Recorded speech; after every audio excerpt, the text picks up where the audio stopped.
क्या सच में आपके जन्म तिथि से हम जान सकते हैं कि पिछले जन्म में आपने क्या काम किया था या फिर आप कौन सा इस जीवन में कर्ज लेके आए हुए हो?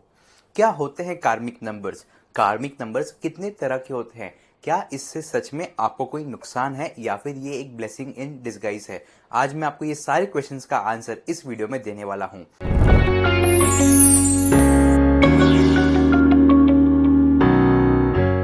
मैं हूं Kartik S Gupta, professional numerologist, vastu expert and astrologer. यदि आप मेरे चैनल पर नए आए हो तो हमें सब्सक्राइब कर लीजिए और बेल नोटिफिकेशन आइकन को प्रेस कर दीजिए ताकि ऐसे और इन्फॉर्मेशनल वीडियोस सबसे पहले आप तक पहुंच पाए। न्यूमरोलॉजी में एक कंसेप्ट होता है जिसे हम कहते हैं कार्मिक नंबर्स।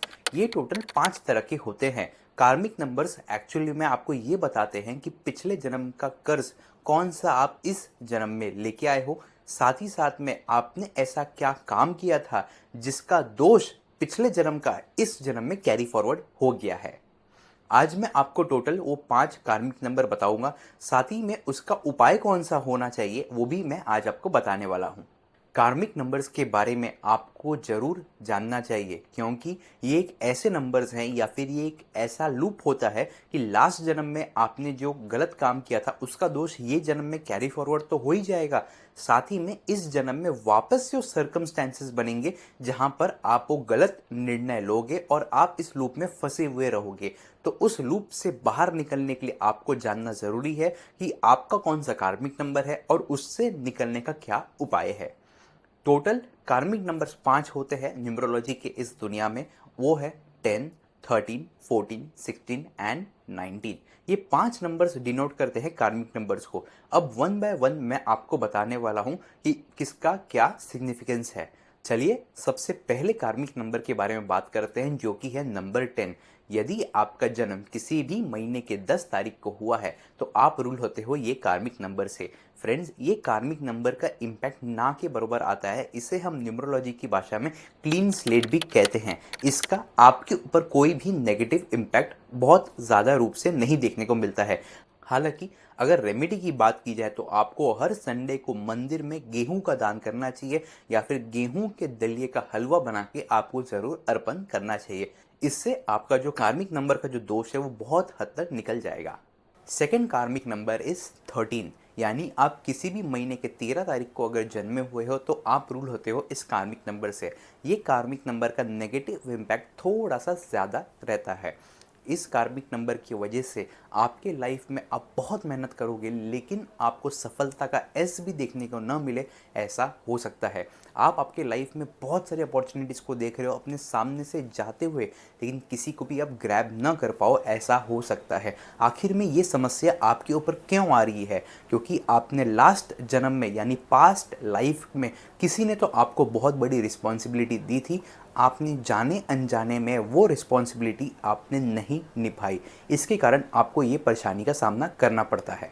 तो इस लाइफ में आप जितना ज़्यादा रिस्पॉन्सिबिलिटी उठाएंगे और डिसिप्लिन के साथ में उसे फुलफ़िल करते जाएंगे तो उतना इम्पैक्ट इसका कम होएगा और नेक्स्ट लाइफ में आपको इस कार्मिक नंबर से रूल न होने का वरदान भी प्राप्त हो सकता है।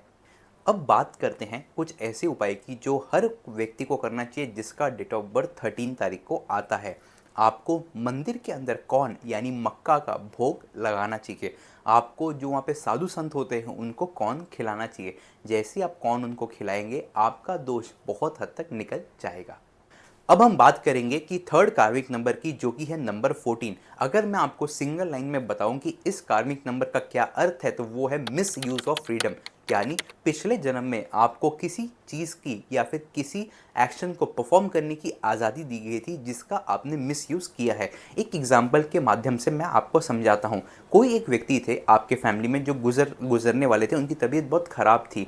उनके जो बच्चे हैं वो फॉरेन लैंड में रहते थे। उन्होंने आपको कुछ पैसे, कुछ कागजात या कुछ डॉक्यूमेंट्स दे दिए जो कि उन्होंने कहा कि मेरे जाने के बाद में ये मेरे बेटे या फिर बेटी को दे देना, लेकिन आपने उनको नहीं देकर वो चीज़ अपने नाम पे कर ली तो उसके वजह से आपको ये दोष लग गया क्योंकि आपके पास में उस टाइम पे फ्रीडम था उस एक्शन को परफॉर्म करने के लिए। या तो आप वो चीज़ सही जगह पर दे दो या फिर वो खुद अपने लिए इस्तेमाल कर लो जो कि गलत है। तो उस चीज़ की वजह से आपको 14 तारीख को जन्म लेना पड़ा। तो इस जन्म में आपको जो भी चीज़ दी जाएगी या जो भी रिस्पॉन्सिबिलिटीज़ दी जाएगी या फिर आपके पास में कोई भी एक्शन को परफॉर्म करने का अगर फ्रीडम होगा तो उसको सही कार्य में या फिर सही तरीके से ज़रूर करिएगा।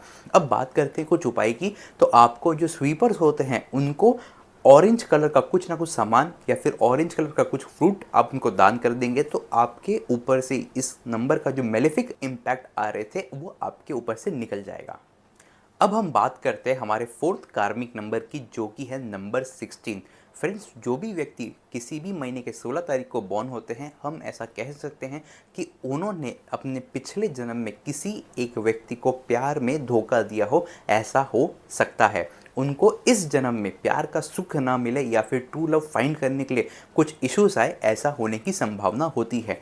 अब मैं आपको बताता हूँ ऐसे लोगों को क्या रेमेडीज़ करनी चाहिए। आपको किसी भी यंग फीमेल को आपको ऑरेंज कलर की साड़ी गिफ्ट करनी चाहिए, उससे आपका दोस्त निकल जाएगा और आपके लाइफ में ट्रू लव जल्दी से आ जाएगा।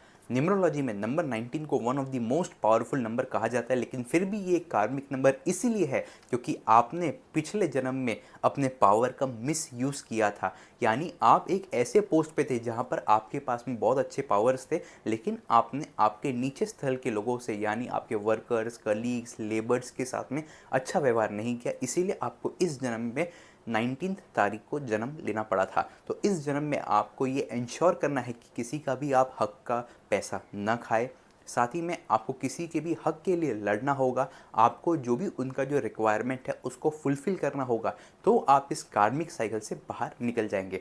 बात करते हैं कुछ रेमेडीज़ की, तो रेलवे स्टेशन पे आपने बहुत सारे कूली को देखा होगा।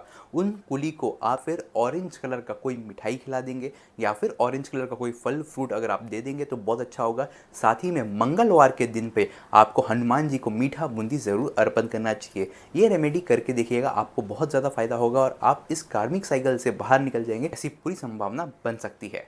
आशा करता हूँ आपको ये वीडियो यहाँ तक पसंद आया होगा और आपको बहुत ही ये इन्फॉर्मेशनल लगा होगा। तो अभी इस वीडियो को लाइक करिए और अपने फ्रेंड्स के साथ में इस वीडियो को शेयर करिए और सब्सक्राइब का बटन दबा दीजिएगा। मिलते हैं हमारे नेक्स्ट वीडियो में, तब तक अपना ध्यान रखिए। बाय बाय, टेक केयर, जय सीताराम।